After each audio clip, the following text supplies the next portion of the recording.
അതിൽ ചോദിക്കേണ്ട കാര്യമുണ്ടോ? ജനങ്ങളല്ലേ ഇതെല്ലാം ഏതായാലും വോട്ടെല്ലാം വെട്ടിക്കകത്തായല്ലോ.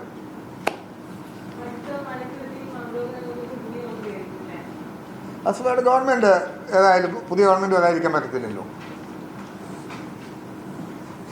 ഭരണഘടനാപരമായി ആ നിർവഹണം തീർച്ചയായിട്ടും സംഭവിച്ചല്ലേ പറ്റുള്ളൂ.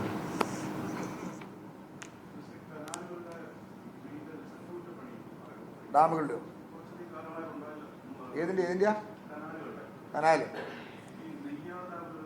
കനാലുകളുടെ അറ്റകുറ്റപ്പണിയെ സംബന്ധിച്ച് രണ്ട് പ്രധാന വിഷയങ്ങളുണ്ട്. ഇപ്പം തന്നെ നമ്മൾ കുറച്ച് കനാലുകൾക്കെല്ലാം നമ്മൾ ബഡ്ജറ്റിലൂടെയും മറ്റു മേഖലയിലെ പണം കണ്ടെത്തി നമ്മൾ മുന്നോട്ട് പോകുന്നുണ്ട്.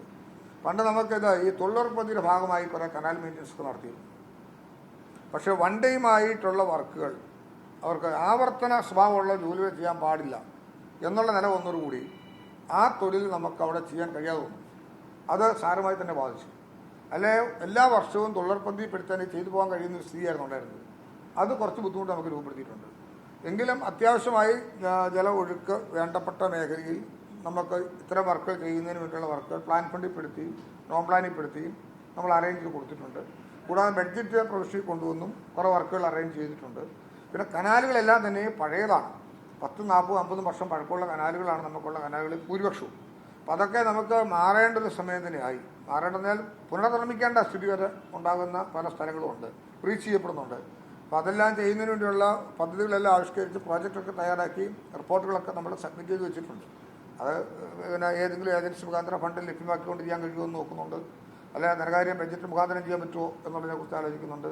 എന്നാലും അങ്ങനെയും കൂടി കുറേ വർക്കുകൾ നമുക്ക് ചെയ്യേണ്ടതായിട്ട് വരും. മെയിൻ്റനൻസ് കൊണ്ട് മാത്രം നിൽക്കുന്ന സ്ഥിതിവിശേഷത്തിനപ്പുറേ കനാലുകളുടെ കാലപ്പഴക്കം ഇപ്പം ഒരു 500 ലിറ്റർ വെള്ളം അല്ലെങ്കിൽ 1000 ലിറ്റർ വെള്ളം ഒഴുക്കിയാൽ ആ ഒഴുക്കുന്ന വെള്ളം ഒരു നിശ്ചിത ദൂരം കൊണ്ട് തന്നെ അങ്ങ് തീരും. അത് ടൈലൻ്റ് വരെ എത്തുന്നില്ല. കനാലിൽ ചോർച്ചയും കാര്യങ്ങളൊക്കെ ഉണ്ടായെന്ന് വരാം പലപ്പോഴും.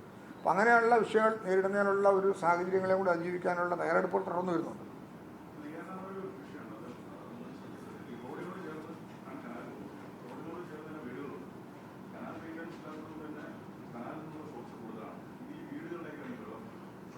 അതെ, ഞാൻ പറയാം. അപ്പം കനാലിൽ വെള്ളം ഉണ്ടെങ്കിൽ ആ വെള്ളം കൃഷി ആവശ്യത്തിന് വേണ്ടിയാണ് ഉപയോഗിക്കുന്നതെങ്കിൽ പോലും കൃഷി ആവശ്യത്തേക്കാൾ ഉപരി അവിടുത്തെ കിണറുകളിലും അല്ല ജലസ്രോതസ്സുകളിലും കുറേ കൂടെ മെച്ചപ്പെടാനായിട്ട് അത് പ്രയോജനകരമാകും. അങ്ങനെയുള്ള ബുദ്ധിമുട്ടുകളാണ് നമുക്ക് ഈ പരിഹരിക്കേണ്ട ഒരു കാര്യം ഉള്ളത്.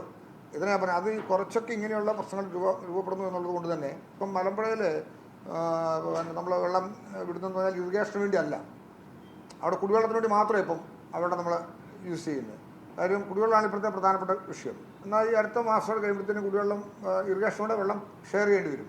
ഇപ്പം പിന്നെ ഈ നമ്മുടെ കൊട്ടാരക്കര ഉൾപ്പെടെയുള്ള പ്രദേശങ്ങളിലൊക്കെ ഈ പിന്നെ പെരിയാർ വാലി ഇറിഗേഷൻ പ്രോജക്റ്റിൻ്റെ ഭാഗമായി വരുന്ന വെള്ളം അവിടെ കുടിവെള്ളത്തിനും കൂടെ ബാധിക്കുന്ന രീതിയിൽ ആ കനാലിലെ വെള്ളം ഒഴുക്ക് ബാധിക്കുന്നതാണ്. അവിടെയാണ് കുറച്ച് കനാലുകൾ മെയിൻറ്റെയിൻ ചെയ്യുന്നതിന് ആവശ്യമായ തുകയൊക്കെ വെച്ച് മെയിൻ്റനൻസ് പണിയെല്ലാം നടന്നുകൊണ്ടിരിക്കുകയാണ്. കുറച്ചൊക്കെ വെള്ളം നമ്മൾ സമയത്ത് തന്നെ വിടാനായിട്ട് നോക്കുന്നുണ്ട്. കൃഷിയും അഫക്റ്റ് ചെയ്യപ്പെടുന്നുണ്ട്. അപ്പോൾ അത് ദോഷമില്ലാതെ ചെയ്യാനായിട്ടുള്ള ഒരു മാനേജ്മെൻ്റാണ് നോക്കുന്നത്. ഓക്കെ,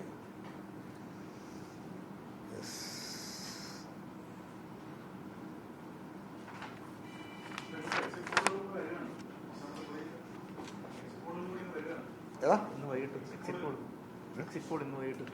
ആ വന്നോട്ടെ വന്നോട്ടെ.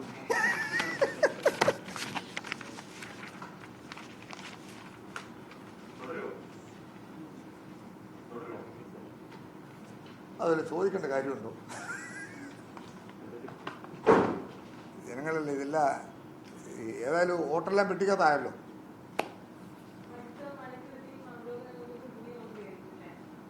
അസുഖമായിട്ട് ഗവൺമെൻറ് ഏതായാലും പുതിയ ഗവൺമെൻറ് വരാതിരിക്കാൻ പറ്റത്തില്ലല്ലോ.